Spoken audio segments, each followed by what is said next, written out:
Hello friends, आज हम NCERT geography class 7 का जो है चैप्टर 9 करेंगे। इसके चैप्टर 8 हम पहले कर चुके हैं। आज हम इसका चैप्टर 9 करेंगे। चैप्टर 9 जिसका नाम है शीतोष्ण घास सतलों में जीवन, यानी कि शीत और उष्ण जो होता है वो होता है शीतोष्ण। और शीतोष्ण घास सतलों में जीवन कैसा है, वहाँ के लोगों का व्यवसाय क्या है, वहाँ की जलवायु कैसी है, इन सब के बारे में जो है हम डिटेल में पढ़ेंगे कि शीतोष्ण घास सतलों में कैसा जीवन है, कैसी जलवायु है, वहाँ के लोगों का रहन सहन क्या है, वहाँ के लोगों का व्यवसाय क्या है। ये सब जो है हम डिटेल में पढ़ेंगे। फ्रेंड्स, इसके चैप्टर जो है 8 हम पहले कर चुके हैं। आज हम इसका चैप्टर 9 करेंगे। इसके 7th क्लास की हिस्ट्री की बुक जो है हम कंप्लीट कर चुके हैं। उसकी चैनल पर प्लेलिस्ट बनी हुई है, आप वहाँ जाकर देख सकते हैं। और 6th क्लास की हिस्ट्री और ज्योग्राफी भी हमने कंप्लीट कर ली है, जिसकी चैनल पर प्लेलिस्ट बनी हुई है, आप वहाँ जाकर सारे के सारे चैप्टर जो है डिटेल में पढ़ सकते हैं। तो आज हम चैप्टर 9 करेंगे। देखिए फ्रेंड्स, जिन स्थानों पर पेड़ ही मुख्य वनस्पति होते हैं उन्हें हम वन कहते हैं। तो वन हम किसको कहते हैं? जिन स्थानों पर जो है पेड़ मुख्य संपत्ति होते हैं उसे हम क्या कहते हैं? वन। इसी प्रकार जिन प्रदेशों के पादप जीवों में प्रमुखतः घास की अधिकता होती है उसे हम घास स्थल कहते हैं। देखिए, शीतोष्ण कटिबंधीय घास स्थलों के क्या नाम होते हैं वो हम चैप्टर 7 में पढ़ चुके हैं। आप ये सब देखने के लिए चैप्टर 7 पढ़ सकते हैं। तो इसमें जो है शीतोष्ण घास स्थल में प्रेरी घास स्थल का वर्णन जो है यहाँ किया गया है। नीचे पृथ्वी की सतह का लगभग 1/4 हिस्सा घास स्थल है। कितना हिस्सा? 1 मिनट देखिए, 1/4 पार्ट जो है घास स्थल है। पृथ्वी की सतह का लगभग, ये हमने पढ़ा। यहाँ पनपने वाले पौधों के प्रकार यहाँ की जलवायु एवं मिट्टी पर निर्भर करते हैं। घास स्थल के निर्माण में जलवायु की महत्वपूर्ण भूमिका होती है। तो घास स्थलों के निर्माण में जो है जलवायु की महत्वपूर्ण भूमिका होती है। इसलिए आमतौर पर जलवायु के आधार पर विश्व के घास स्थलों को 2 मुख्य श्रेणियों में बांटा गया। एक तो शीतोष्ण प्रदेश और एक उष्णकटिबंधीय प्रदेश के घास स्थल। तो शीतोष्ण प्रदेश के घास स्थल और उष्णकटिबंधीय प्रदेश के घास स्थल को जो है विभिन्न स्थानों पर किन किन नामों से जाना जाता है, ये चैप्टर 7 में हमने आपको डिटेल में पढ़ाया हुआ है, आप वहाँ जाकर देख सकते हैं। तो यहाँ पर हम प्रेरी घास स्थल के बारे में पढ़ेंगे।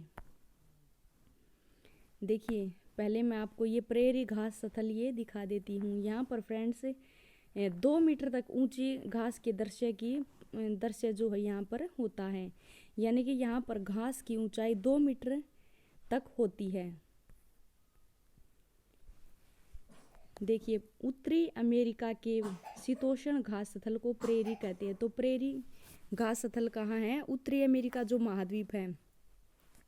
देखिए, उत्तरी अमेरिका ऊपर की तरफ है और दक्षिण अमेरिका नीचे की तरफ है।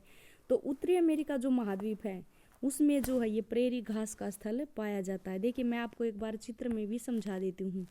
ये देखिए, ये उत्तरी अमेरिका महाद्वीप है।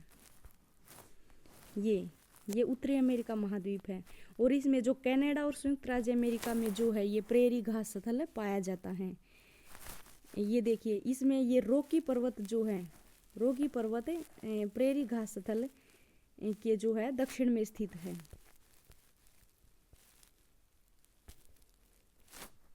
तो ये समतल मंद ढलान या पहाड़ियों वाले प्रदेश हैं जहाँ पेड़ कम होते हैं यहाँ पर और घास जो है अधिक होती है। वास्तव में यह घास का विशाल क्षेत्र है। अधिकांश भागों में प्रेरी वृक्ष से रहित हैं, परंतु निचले मैदानों के निकट नदी घाटियों के साथ साथ यहाँ वन भी पाए जाते हैं। यानी कि घास स्थल वो होते हैं जहाँ पर घास की मात्रा जो है ज़्यादा होती है और लेकिन कुछ स्थानों पर जो निचले जो मैदान हैं उन पर जो है वन भी पाए जाते हैं।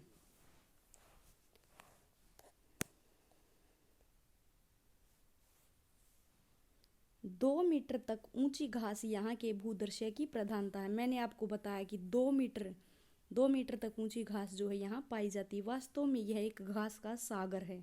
तो इसको क्या कह सकते हैं हम? घास का सागर। प्रेरी पश्चिम में रॉकी पर्वत एवं पूर्व में ग्रेट लेक से घिरे हुए हैं। मैंने आपको चित्र में भी दिखाया था कि पश्चिम में जो है रॉकी पर्वत और पूर्व में जो है ग्रेट लेक से घिरे हैं। उत्तरी अमेरिका का मानचित्र मैंने आपको अभी दिखाया था, लेकिन मैं आपको एक बार फिर से दिखा देती हूँ। देखिए, ये है उत्तरी अमेरिका। इसमें जो है ये प्रेरी घास स्थल हैं। ये है रॉकी पर्वत इसके पश्चिम में। इसे जो है ये घिरा है। ये संयुक्त राज्य अमेरिका और कनाडा, दो देशों में जो है ये घास स्थल फैला है। इसमें जो है 2 मीटर की ऊंचाई तक की घास पाई जाती है। इसमें घास की बहुत अधिक मात्रा होती है, इसलिए इसे घास का सागर भी कहते हैं।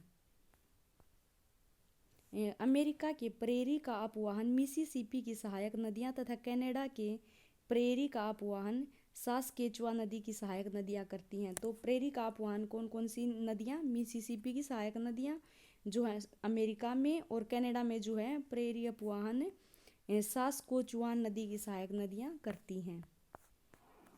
देखिए, प्रेरी के घास के मैदान अमेरिकी मूल निवासी, जिन्हें रेड इंडियन कहा जाता है, का निवास स्थल रहे हैं। वे लोग इस महाद्वीप के वास्तविक निवासी थे। प्रेरी अन्य आदिवासियों जैसे अपाची, क्रो, क्री तथा पोनी के भी निवास स्थल रहे हैं। देखिए, मैं आपको फ्रेंड्स ये एक बार फिर से पढ़ के सुना देती हूँ। प्रेरी के घास के मैदान अमेरिकी मूल निवासी, जिन्हें रेड इंडियन कहा जाता है, उनका जो है निवास स्थल रहे हैं।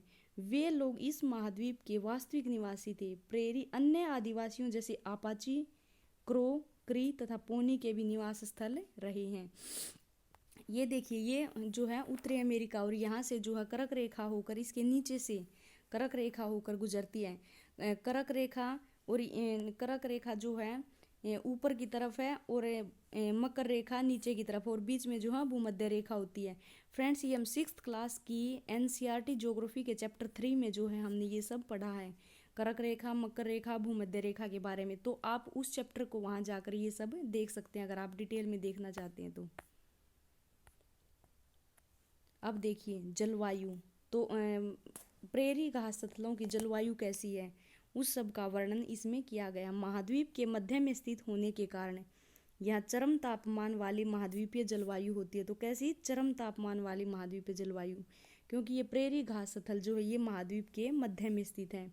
ग्रीष्म ऋतु में तापमान लगभग 20 डिग्री सेल्सियस रहता है, जबकि शीत ऋतु में कनाडा के विनिपेग एक वहाँ का महत्वपूर्ण नगर में तापमान हिमांक के -20 डिग्री सेल्सियस से भी नीचे भी दर्ज किया गया, यानी कि बहुत ज़्यादा ठंड होती है।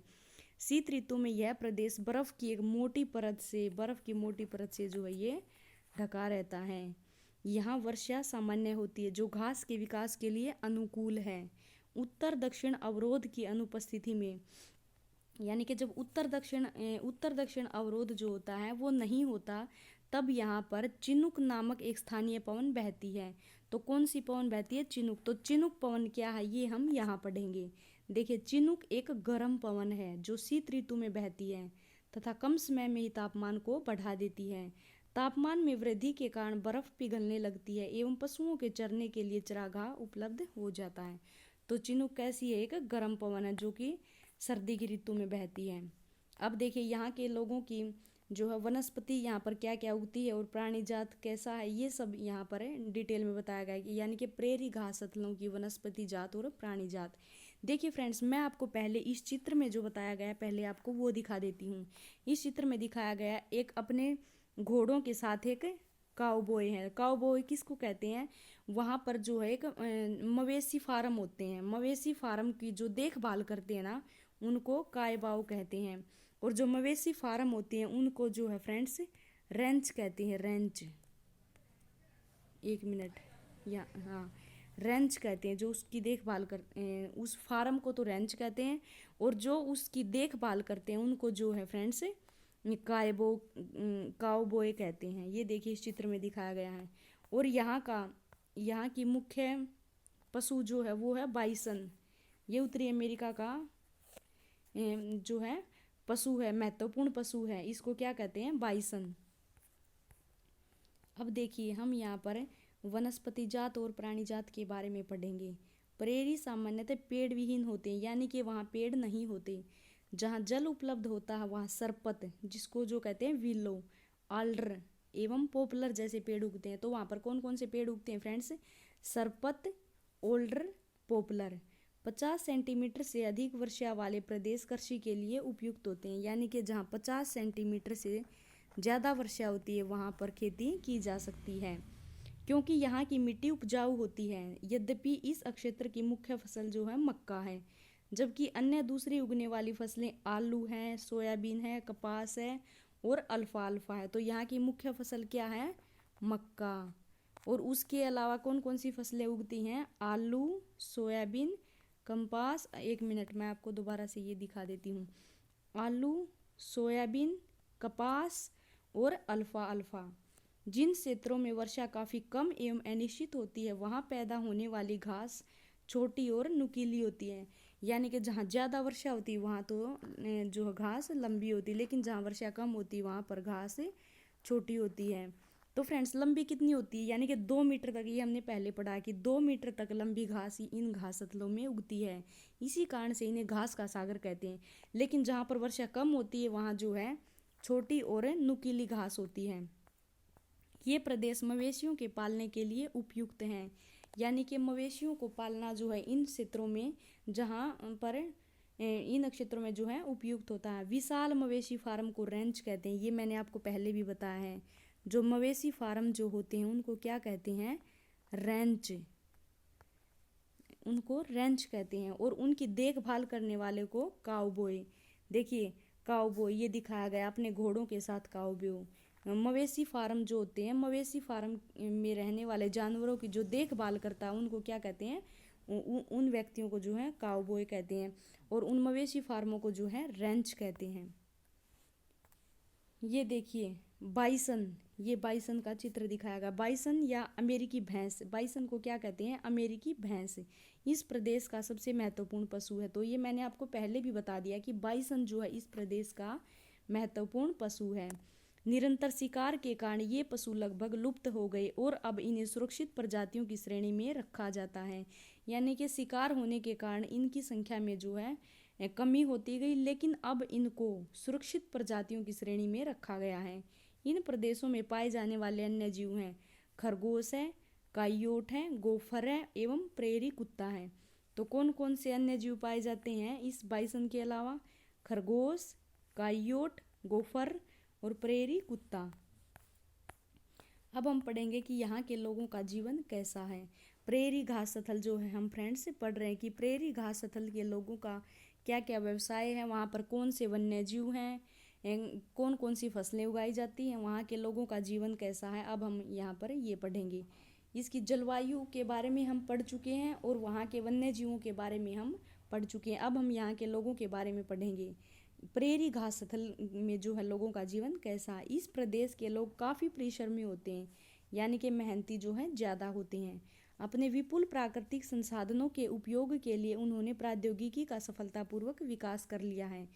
विश्व के 2 सबसे अधिक विकसित देश संयुक्त राज्य अमेरिका और कनाडा, जो मैंने आपको दिखाया था उत्तरी अमेरिका में संयुक्त राज्य अमेरिका और कनाडा यह प्रदेश स्थित है। कृषि की वैज्ञानिक विधियां एवं ट्रैक्टर, हार्वेस्टर और कंबाइन, यानी कि वहाँ पर कृषि करने के लिए जो मेथड है वो भी मॉडर्न है।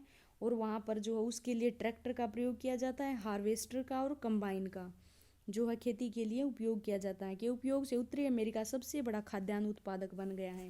तो ये सबसे बड़ा खाद्यान्न उत्पादक क्यों बना? क्योंकि वहाँ पर कृषि की जो है वैज्ञानिक विधियों का प्रयोग होता है और ट्रैक्टर, हार्वेस्टर, कंबाइन का जो है कंबाइन से जो है कृषि की जाती है। एक मिनट। गेहूं के अत्यधिक उत्पादन के कारण प्रेरी को विश्व का धान्यागार भी कहते हैं। गेहूं का जो है अत्यधिक उत्पादन होने के कारण प्रेरी को विश्व का धान्यागार भी कहते हैं। दुग्ध उत्पादन एक अन्य प्रमुख उद्योग है। तो प्रमुख उद्योग कौन सा है? दूध का उत्पादन। डेयरी क्षेत्र ग्रेट लेक से पूर्व में अटलांटिक तट तक फैला हुआ है। दुग्ध उत्पादन एवं व्यापक स्तर पर कृषि। तो यहाँ पर क्या होती है? तो कृषि होती है और दूध का उत्पादन होता है। दोनों खाद्य प्रकरण उद्योगों को बढ़ावा दे रहे हैं। कोयला एवं लोहा जैसे खनिज पदार्थों के विशाल भंडार तथा सड़क, रेल एवं नहर की समुचित व्यवस्था के कारण यह क्षेत्र विश्व का सबसे बड़ा औद्योगिक प्रदेश बन गया है। अब देखिए, मैं आपको ये कंबाइन दिखाती हूँ। एक मिनट फ्रेंड्स।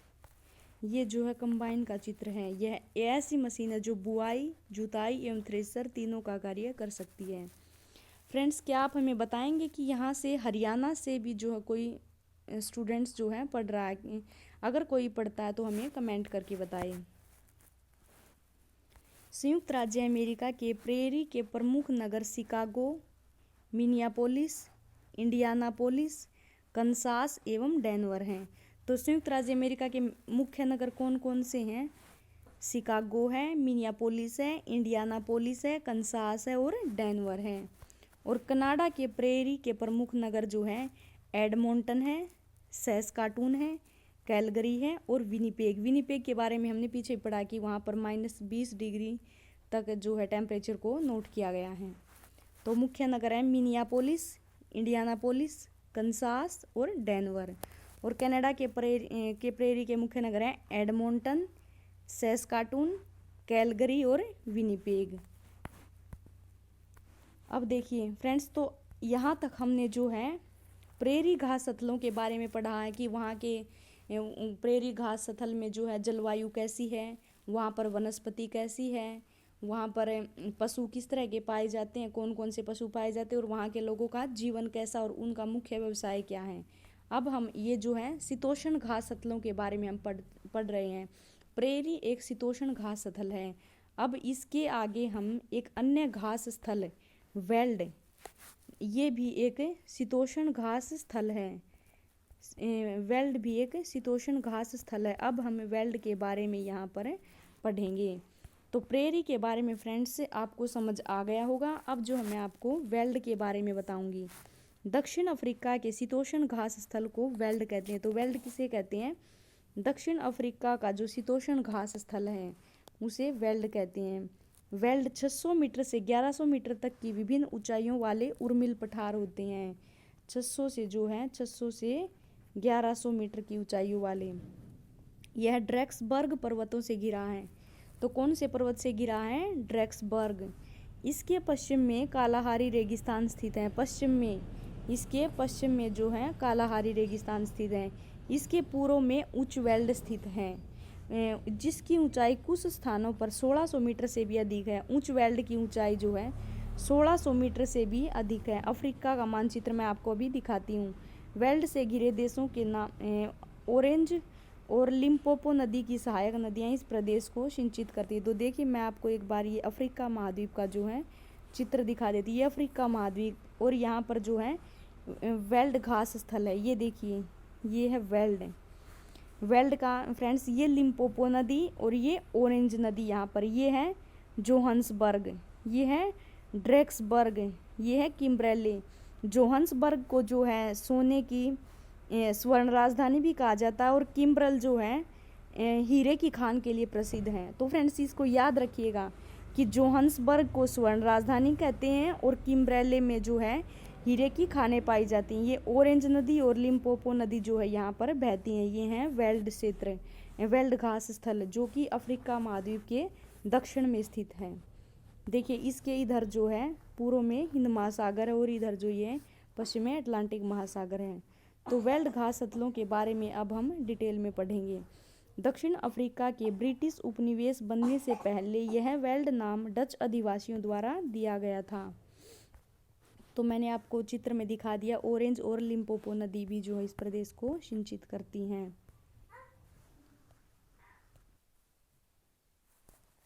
तो यहाँ पर देखिए ये वेल्ड घास स्थल जो है दिखाया गया है। ये है वेल्ड घास स्थल।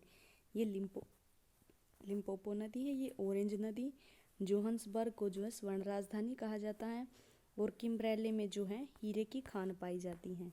अब यहाँ की जलवायु के बारे में हम पढ़ेंगे। यहाँ की जलवायु कैसी है?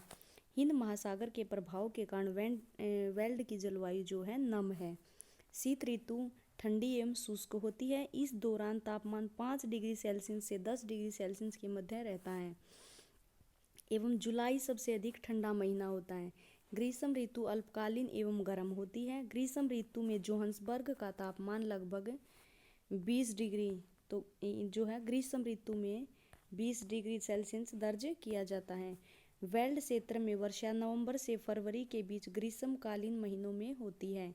यह वेल्ड के तटों पर गर्म महासागरीय जलधारा प्रवाहित होने के कारण होता है। यदि शीत ऋतु में जून से अगस्त तक के महीनों में वर्षा कम होती है तो यह क्षेत्र सूखाग्रस्त हो सकता है। अब जो है वेल्ड की वनस्पति और प्राणी जात के बारे में यहाँ बताया गया है। यहाँ वनस्पति विरल है, अधिकतर स्थल घास से ढके रहते हैं। लाल घास वेल्ड की झाड़ियों में पैदा होती है। बबूल एवं मारोला ऊंचे हुए वेल्ड में उगते देखे गए हैं। वेल्ड के प्रमुख जानवर शेर, तेंदुआ, चीता एवं कुडू हैं। ये देखिए तेंदुए का चित्र यहाँ पर दिखाया गया है। अब यहाँ के निवासियों का जीवन कैसा है वो यहाँ बताया गया है। वेल्ड पशुपालन एवं खनन के लिए प्रसिद्ध है। वेल्ड की मिट्टी अधिक उपजाऊ नहीं होती है, यद्यपि जहाँ उपजाऊ भूमि है वहाँ फसल उगाई जाती है। मक्का, गेहूँ, ज्वार, अखरोट एवं आलू यहाँ की मुख्य फसलें हैं। तंबाकू, गन्ना एवं कपास जैसी नकदी फसलें भी यहाँ उगाई जाती हैं। भेड़ पालन यहाँ के लोगों का मुख्य व्यवसाय है। भेड़ मुख्यतः ऊन के लिए पाली जाती है और इससे वेल्ड में ऊनी उद्योग विकसित हुआ है। मेरिनो भेड़ एक लोकप्रिय प्रजाति है तथा दुग्ध उत्पादन के यहाँ का दूसरा महत्वपूर्ण व्यवसाय है। तो पहला मुख्य व्यवसाय जो है भेड़ पालना है और दूसरा मुख्य व्यवसाय जो है दुग्ध उत्पादन है। पशुपालन गर्म एवं नम प्रदेशों में किया जाता है एवं मक्खन, चीज जैसे दुग्ध पदार्थों का उत्पादन घरेलू उपयोग एवं निर्यात के लिए किया जाता है। वेल्ड में खनिजों का प्रचुर भंडार है। जिन स्थानों पर लोहा एवं कोयला उपलब्ध है वहाँ लोहा एवं इस्पात उद्योग विकसित हो गया है। सोने एवं हीरे का खनन इस प्रदेश के लोगों का मुख्य व्यवसाय है। जोहान्सबर्ग को विश्व की स्वर्ण राजधानी भी कहा जाता है। किम्बर्ले हीरे की खान के लिए प्रसिद्ध है। हीरा एवं सोने के खनन के कारण दक्षिण अफ्रीका तथा ब्रिटेन के बीच व्यापारिक संबंध स्थापित हुए एवं धीरे धीरे दक्षिण अफ्रीका ब्रिटेन का उपनिवेश बन गया। इस प्रचुर खनिज संपदा वाले प्रदेश में यातायात की सुविकसित व्यवस्था है। ये देखिए किम्बर्ले में हीरे का खनन जो है यहाँ दिखाया गया है। तो फ्रेंड्स ये था हमारा आज का चैप्टर। इसका नेक्स्ट चैप्टर जो है नेक्स्ट और लास्ट चैप्टर हम कल वीडियो में लेके आएंगे। धन्यवाद फ्रेंड्स।